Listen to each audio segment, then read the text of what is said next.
Alright, now this is a temporary measure, but I want to put a connector or something that's going to connect the upper and lower halves together.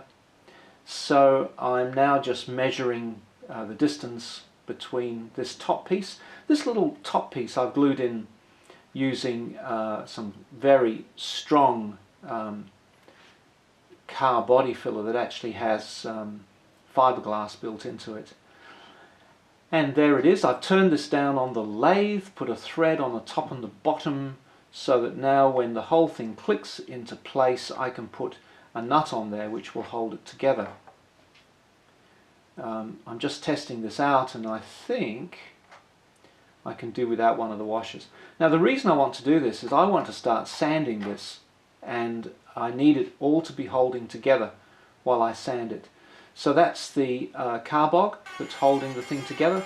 I'm now putting this chamfer on the edge of the 3mm perspex, which I showed you in the previous little lecture. And I've got the vacuum cleaner here picking up the rubbish as it comes off. So I've chamfered all the way around, and now the next step is I want to fill that gap up with some carbog. So I'm going to use, once again, Glad wrap to do that,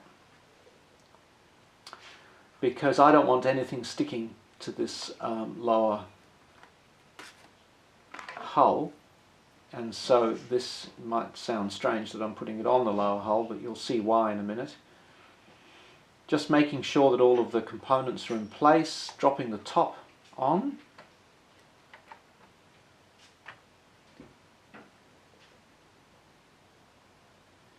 And now I'm just taping it up out of the way, so that this crack is easy to be seen. And now just adding some more lovely car body filler.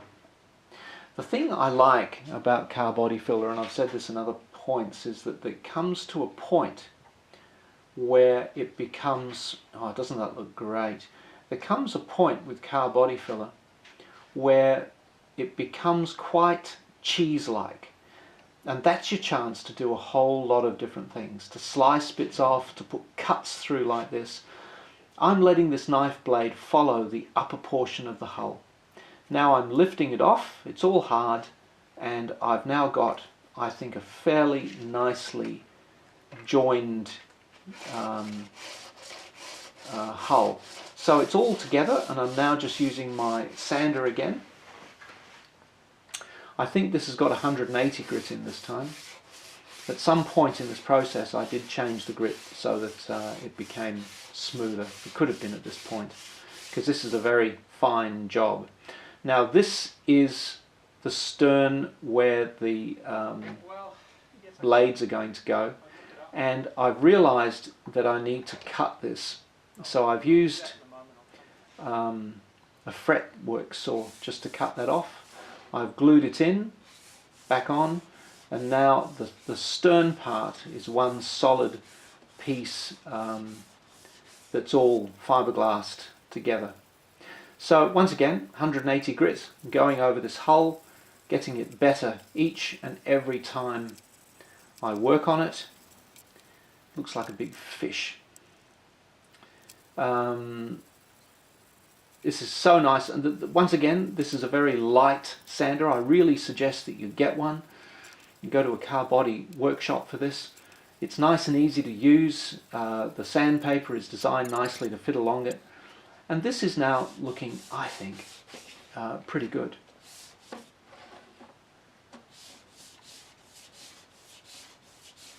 And every cut you take, you can hear it, and you can see the powder coming off. It's very, very effective.